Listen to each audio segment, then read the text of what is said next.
या संदर्भातला प्रस्ताव दिल्याची माहिती। आताच्या घडीला शेतकऱ्यांना वीज मिळत नाही। सरकारने 8 तास वीज देण्याचं आश्वासन दिलेलं आहे। 1 तास सुद्धा अखंड शेतकऱ्यांना मिळत आणि त्याच्यामुळे पाऊस वरतून पडत नाही। जे विहिरीत पाणी आहे ते जर शेतकऱ्यांना द्यायचं तर शेतकरी देऊ शकत नाही। अशा प्रकारची परिस्थिती मागच्या आठवड्यात मुख्यमंत्र्यांनी वीज बिलात सवलत देण्याची घोषणा केली, परंतु ही फक्त 100 मेगावॅट पुरतं 100 युनिट पुरतं मर्यादित आहे। बाकी 101 युनिट पासून 500च्या वर तर अव्वाचे सव्वा भाव वाढलेले आहेत आणि त्याच्यामुळे ही फसवणूक सरकारने द्यायचं इकडून आणि काढायचं इकडून अशा प्रकारे वीज बिलात सवलतीच्या नावाने केलेलं आहे। त्यामुळे एकीकडे सरकार शेतकऱ्यांना सांगते की तुम्हाला मोफत वीज देतं, प्रत्यक्षात शेतकऱ्यांना वीज मिळत नाही। अतिशय भयानक स्थिती ग्रामीण भागात आहे आणि वीज बिलात सवलत 100 युनिटच्या आतमधल्याने दिली। 100 युनिटचे लोक अतिशय मोजके आहेत। खऱ्या अर्थानं 500 युनिटच्या वर 300 युनिटच्या वर सवलतीची आवश्यकता आहे, परंतु सरकारने याच्यामध्ये मोठ्या प्रमाणावर भाववाढ केली।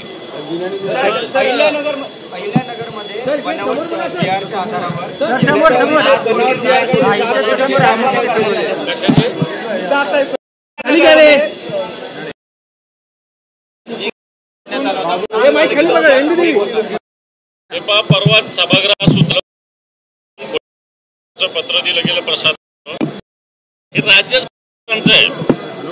एका ठिकाणी नाही, काही ठिकाणी माझ्याकडे प्रकरण असायला शिक्के मारलेले जवळपास 60 कोटी रुपयाच्या कामाचे मी डिटेल्स कोर्टाचे खोटे शिक्के मारलेले एका अधिकाऱ्यानं आणि त्या अधिकाऱ्याला सस्पेंड करायच्या ऐवजी प्रमोशन मिळालेलं आहे। म्हणजे आंधळ दळतन पुत्र पीठ खाते अशा प्रकारची या राज्याची स्थिती आहे। पुण्यामध्ये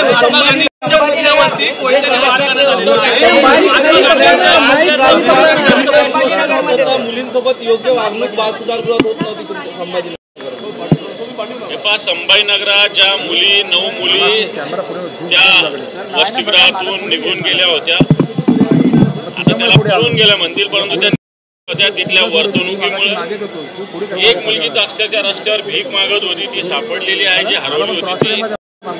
मुलींच्या तक्रारी जर बघितल्या तर मला असं वाटतं अंगावर शहारे येतील अशा प्रकारची स्थिती आहे। सरकार नुसतं निवेदन करतंय, परंतु सरकार कोणती कारवाई करत नाही। मला असं वाटतं येणाऱ्या काळात आजच एखाद्या मुद्द्याच्या माध्यमातून सरकारला या प्रकरणावर कारवाई करायला भाग पडेल। मराठी भाषेत मला असं वाटतं जे पहलगामचे आतंकवादी कुठे अजून माहिती नाही, सरकारने मोठा गाजावाजा केला, परंतु मराठी भाषा आणि पहलगामचे अतिरेकी याची जर अशी शेलार अशा पद्धतीने बरोबर केली असेल तर मला वाटतं सरंजामी प्रवृत्तीचे दहशतवादी वृत्ती आहे, या वृत्तीचा आम्ही निषेध करू।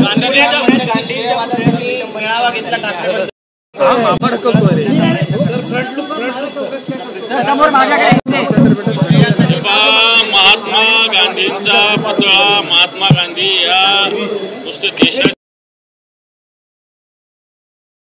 आणि जगामध्ये त्यांचं कार्याचा मला असं वाटतं दखल सगळ्या जगाने घेतलेली आहे। अशा महापुरुषाच्या पुतळा सुरक्षित या राज्यात नाही। मला वाटतं राज्य काय करतंय, राज्याची कायदा कुठे आहे, सुव्यवस्था कुठे आहे, ही परिस्थिती मला असं वाटतं जनतेच्या समोर आलेली आहे। धन्यवाद सर।